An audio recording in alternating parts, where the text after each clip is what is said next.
I grew up in West Germany and initially studied political science, physical education, and German literature. After 3 semesters, I quit and I started traveling. And I traveled throughout the world, trying to explore and learn about the world. Like many people, I wanted to bring something back. Most people bring back souvenirs. But since I traveled for a year, it was not possible to bring back souvenirs. So I bought a camera and I started to photograph. Because souvenirs are basically substitutions for impressions. I captured my expressions on my impressions and my expressions of the impressions, and I started to enjoy taking images as I went along and traveled. I bought myself a camera, I bought myself a better camera. All that time, I also read introductions into the hip subjects of the 1960s. I was a hippie kid. Sociology, philosophy, psychology. But at some point, I realized I have so much fun photographing. Why don't I turn what I love to do into a profession? So I decided to become a photographer upon my return. I returned to Germany. I did an internship as a photographer and then got accepted into what turned out to be the best art college for photography in Germany. When I had applied, I didn't even know that. I was just lucky. It was a famous teacher, Professor Otto Steiner. He was responsible for educating a whole generation of not only German, but also European photographers. Our students came from Iceland, from Denmark, from Iran, from Africa, from the United States, you name it. And that's where I graduated. Otto Steiner was a really unique figure in post-war German photography. Because during the Nazis,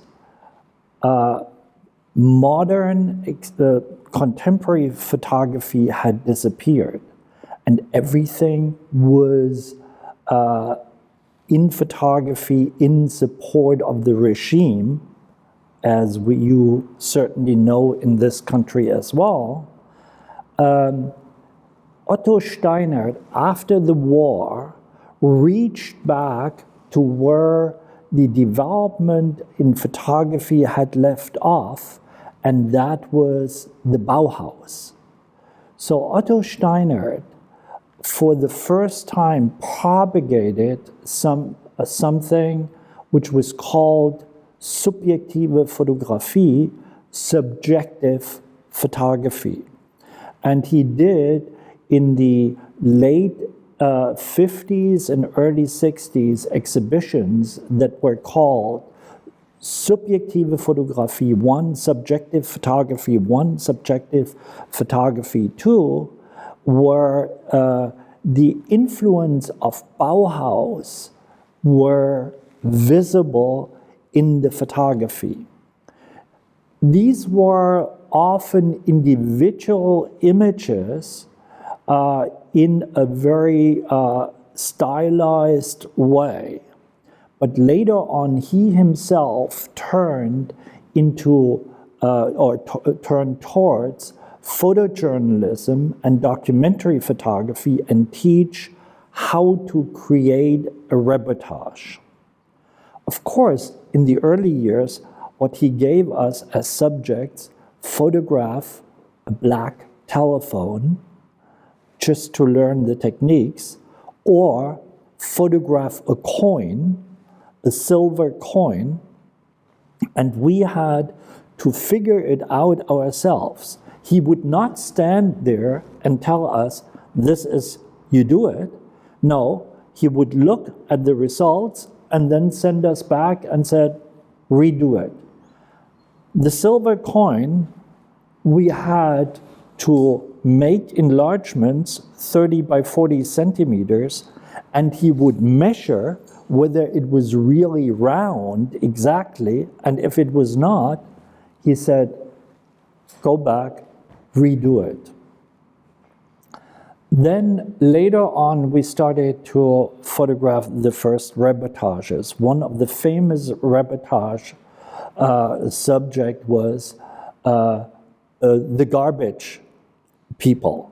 People who collect the garbage till dropping the garbage off at the garbage dump. That was a reportage that basically nearly every semester had to do.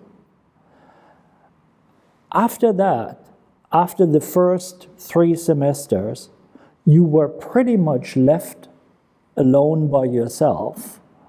There were no instructions. There was a bit of history of photography, but no real instructions anymore.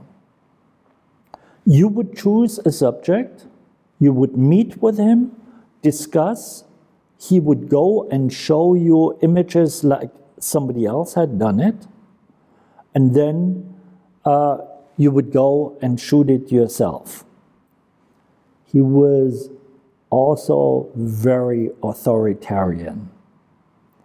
One of the other subjects at Otto Steiner was to photograph a portrait of one of your colleagues, your other students. When you delivered the portrait in class, he would not say, this is good, this is bad. He would hold it up and he would say, judge here. You tell me, what do you think about this? You tell me, what do you think about this? And everybody had to form an opinion. That way you had to form an opinion about some friend's work. You couldn't say this is fantastic if it was a shitty picture, because it made you yourself look bad, right? In one instance, and was before my time, but in one instance it is reported that he put down the print, he pulled out of his white lab coat that he was always wearing, a stamp pad and a little stamp, which he had in there, and stamped on the forehead of the portrait the word Scheiße, shit. That was his way of educating us. But other than that, when we showed work, he was incredibly knowledgeable to find something similar, and he would leave the class. He had a shot or two of whiskey, we knew that, in the archive, and he came back from the archive with books, and he said, look, you should have done it either like this, and he would show an example, or either like this, but yours is in between and it doesn't work. So he had his very specific methods of teaching. And he became a legendary teacher in photography. I definitely looked at the Magnum photographers a lot. Magnum was at the time a big influence on us, but there were also Werner Bischoff, who was a Swiss Magnum photographer, but then there were also a couple of German photographers. Robert Lebbeck, who photographed for Stern magazine, Thomas Höpker, who later joined Magnum himself as well and became president of Magnum, Robert Frank, Philip Jones Griffith. We were impressed by, of course, the famous picture of Eddie Adams in Vietnam. All the Vietnam photographers were very important. Nick Ut. It was mostly people that came from that, mostly people from an American background, actually. In the very first semester, I met André Reiser and André Gelbke. And the three of us started to collaborate. We actually photographed that coin together. Otto Steiner didn't like students to work together. He said, photographers are lonely wolves. You know, you should go out and photograph by yourself, but we actually started to work together. One of the reasons was that at the college, there were not enough dark rooms. In the semester where we were accepted, there had been so many applications because there had been a film on television about Otto Steiner. And then all of a sudden it was so popular, he was so popular and everybody wanted to get in, and only 20 out of 80 photographers were accepted. But the 20 were already much more than he had accepted previously. So there were not enough darkrooms. As a result, we worked together. There were others that became very famous. Michael Wolf, an American-German photographer who recently died at a very young age. German photographer Dirk Reinhardt, he was a Stern photographer later on, and many of the photographers actually that studied with Steiner later in their career became teachers themselves and were then teaching as professors and at various schools in Germany and in Switzerland. There was a famous Dutch photographer at the time, Gerard Klein, who studied with Steiner. So there were a lot of people who later became famous. Michael Hospelt, a photographer who then became a fashion photographer and worked a lot for Stern magazine. You name it. Wolfgang Volz, who started to work with the artist Christo, became Christo's photographer and partially his manager as well for his projects. I can't even say it was the first project because there was a tradition at the college that we started to work very early on for magazines. It was from the second semester onwards, we had publications in Der Spiegel, Die Zeit, and I think it was the second or the third semester where André Gelbke, André Reiser, and I together photographed children from the Vietnam War that had come to Germany that were handicapped. And now it reminds me a bit of my own pictures that I show here of the children in Chernobyl. These were kids that were handicapped, and we photographed that in black and white as a project, and it was published as a huge supplement in a newspaper over 8 pages, and we were only in the second or third semester. But one of the subjects that I photographed shortly after I graduated was for a magazine, was a story on 100-year-old people. It was not quite common that people in the 70s and 80s lived to 100. And so I shot for Zeitmagazin all across Germany to photograph 100-year-old people. And then I soon started to photograph artists. And as early as 78, I did a book with Hundertwasser about the famous Austrian artist Hundertwasser in New Zealand. He lived, had a huge property in New Zealand, and I spent quite some time with him, I think 2 weeks in New Zealand, and we did a book together, him and me, photographing him. And then I started to photograph a lot of artists, international artists, and I spent some time with Joseph Beuys, photographed him, which was a body of work that was rediscovered a few years ago and became a huge museum exhibit only 5 years ago. At the time when we were in the 6th, 7th, 8th, 9th semester, we started to really cooperate even more.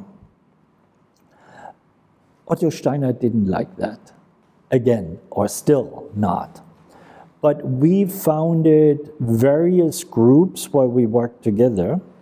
And then when after 10 semesters, 5 years, we tried to study as long as possible. So after the 10th semester, we graduated and were out by ourselves. But we had collaborated with our friends before, and we did not want to become photographers that all of a sudden are competitors and are at certain events where we push each other to the side. And we decided, hey, it's much better if one is in the front, one is in the side, and the other one shoots the same situation from the back, and we pool our pictures, and whoever gets the best picture, those pictures are being distributed as a picture of the whole agency. So we founded an agency, and it was André Gelbke, Rudi Meisel, and me. André Gelbke became professor in Switzerland and led a very famous photography department. Rudi Meisel then later on photographed a lot in black and white, East and West Germany, and just had a huge exhibition in Berlin with this work of East, West Germany, and with his work in the Ruhr district in Germany, black and white. So he stayed mostly locally, but his work was really rediscovered recently. And André Gelbke was, after he left the agency, he was the first one to actually venture off by himself and become a professor. He was the first one who actually went into German art photography and had the first exhibits very early on, still in the 70s in the United States. It's a long story. It had to do with love. I met my ex-wife while I was still living in Hamburg. I met her during a photo shoot at the Day in the Life of Hawaii. That was a book where photographers from all over the world got together and photographed the same day for 24 hours. We even did a Day in the Life of Russia later on.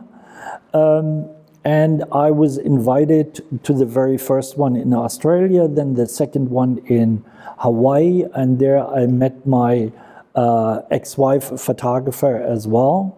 She lived at the time in Los Angeles, and I lived in Hamburg, and we decided to meet halfway, and halfway was New York City. So, love. The simple reason, love. No, I still stayed as a visum photographer because that's how I got my visa to the US as a journalist visa. But in those days, it was much easier to illegally work in America. I was still working for German magazines, for Stern, for Geo, for other magazines, Der Spiegel a lot. But I immediately started to work for American magazines as well. In the beginning, it was Fortune magazine, it was a bit for Time magazine, a bit for Newsweek magazine, and for Esquire, because Esquire at the time was a very journalistic magazine. And I got my mark, actually, in the US within the first few months working for Esquire magazine. They chose 5 photographers to work for a double issue, which was called The Soul of America. And one of the photographers was William Klein, one was me, and a bunch of also very well-known photographers. And they had a small biography of us in the magazine, and all of a sudden, people saw my work there. I had photographed a story for German Geo first to Russia. But I have a very, very long history with Russia. It was a small village in Germany in the early 1950s, tucked into bed between my warm parents' bodies. I would listen in a dark room that served as living room, kitchen, bedroom, all in one.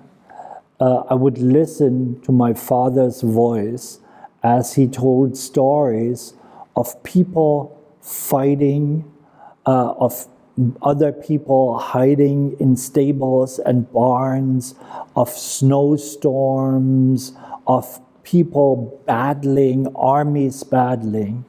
And as a very young kid, I considered these actually bedtime stories. Only later I understood that was my father's attempt to shed himself of the horrors of war.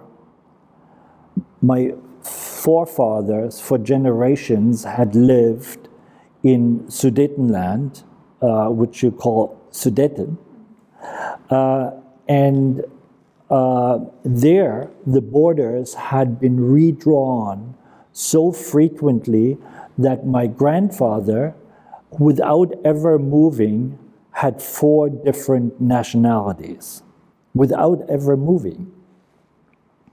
So my father was born in the Austrian-Hungarian monarchy, then became a Czech citizen and served in the Czech army. But he didn't speak any Czech. When Hitler annexed Czechoslovakia, my father was drafted into the German army and soon was amongst those soldiers that battled their way all the way to Stalingrad. He did survive in Stalingrad. When he saw Stalingrad, he not actually went into Stalingrad, but he saw Stalingrad on the other side of the river and was flown out because he had earlier on contracted malaria and was getting worse and worse. So then, after the war, my parents were expelled, and I grew up incredibly poor as a refugee kid in a teeny tiny room, and that's where my father over and over told the stories of the war. Only later I realized which crimes had been committed in the name of Germany, and I saw it as the crimes of my parents' generation. And I started to ask my father, and I said, "You never say a single bad word about Russians." His explanation that it was war was not good enough for me. I grew up incredibly guilty for the deeds of my parents. And started to embrace everything as a teenager already, a late teenager, 16, 18, 20, started to embrace everything that my parents' generation had tried to destroy. Russia, the Jews, I started to embrace it all. I was in the streets in pro-Soviet demonstrations in West Germany. And then as a young photographer, I got my first chances to photograph in Russia. And I felt as if I was coming to a country I knew from my childhood. Because there it was all the warmth of the people.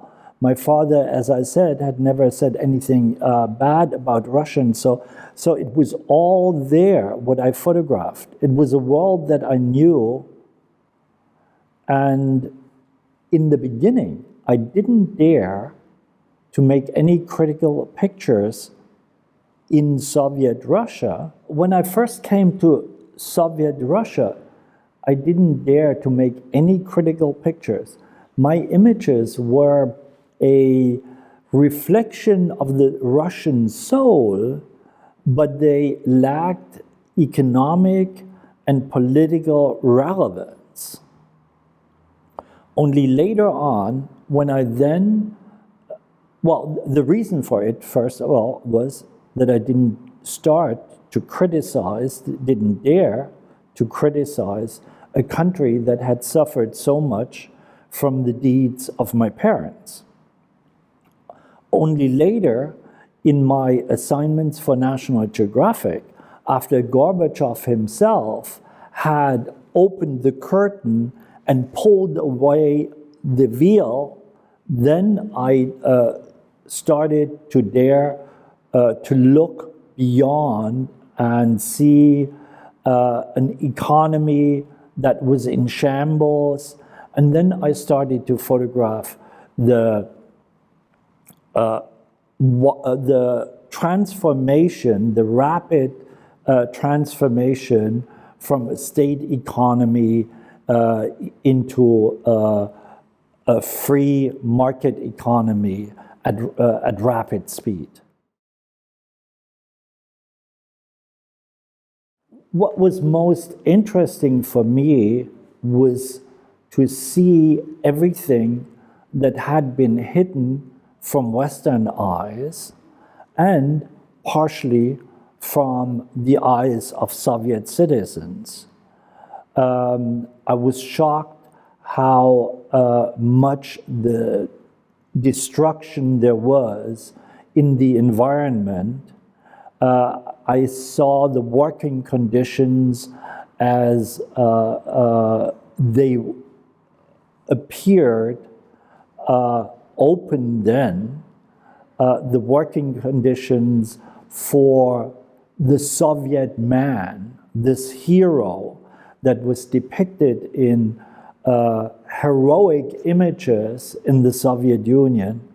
And when you look behind the scenes, the working conditions were terrible. People were suffering from respiratory diseases. They worked without protection. It came as a rapid shock.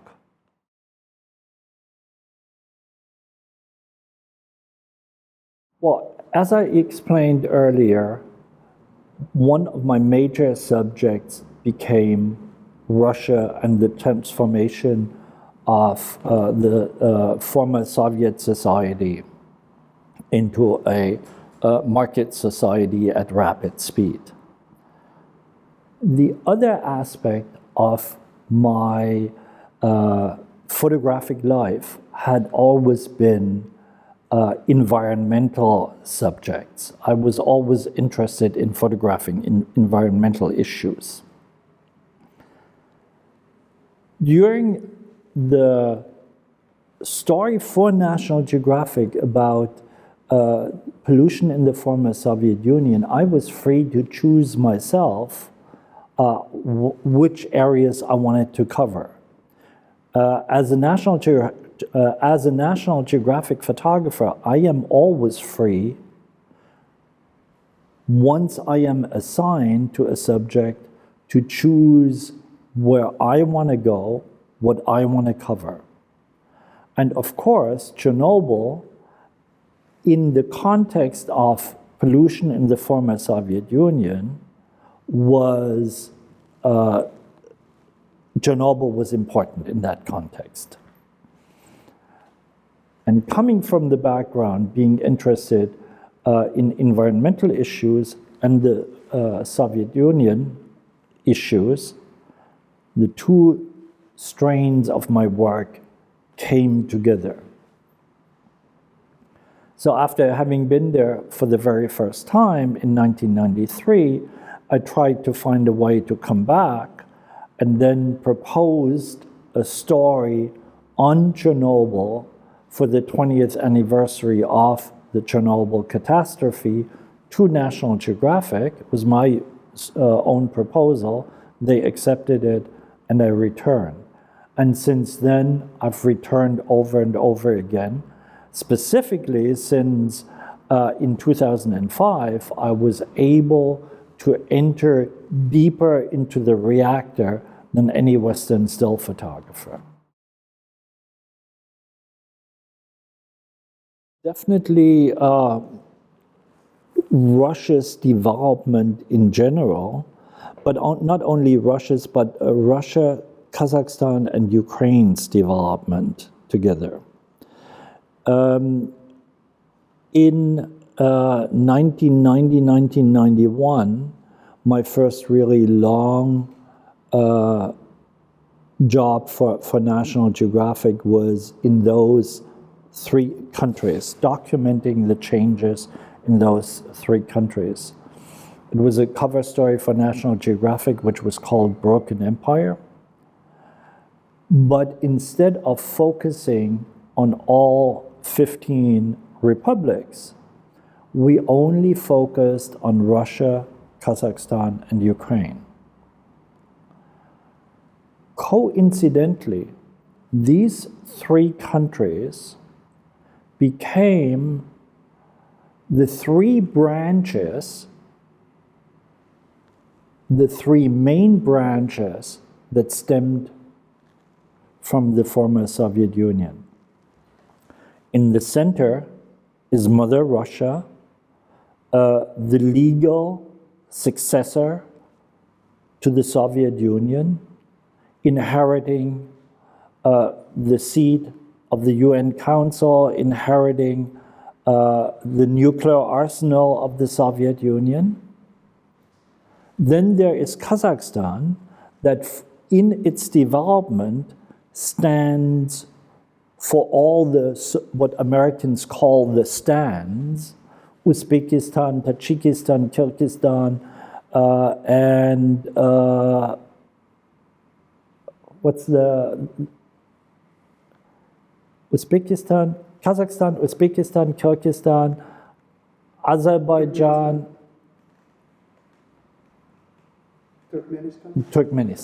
Turkmenistan was missing.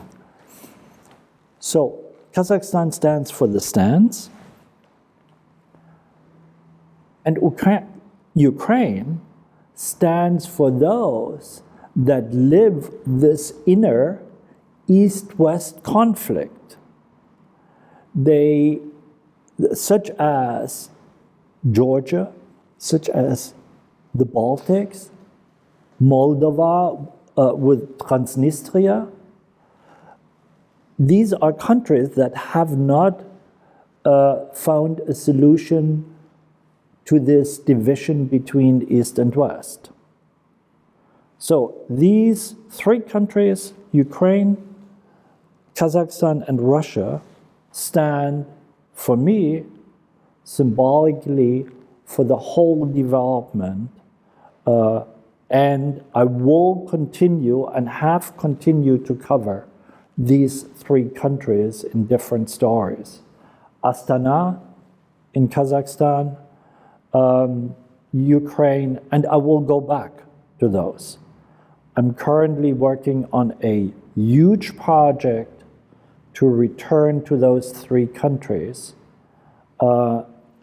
It's not for a magazine, it's an independent project, but and I don't know whether I will succeed because I will try to finance it with outside money, but it will be the continuation of this work.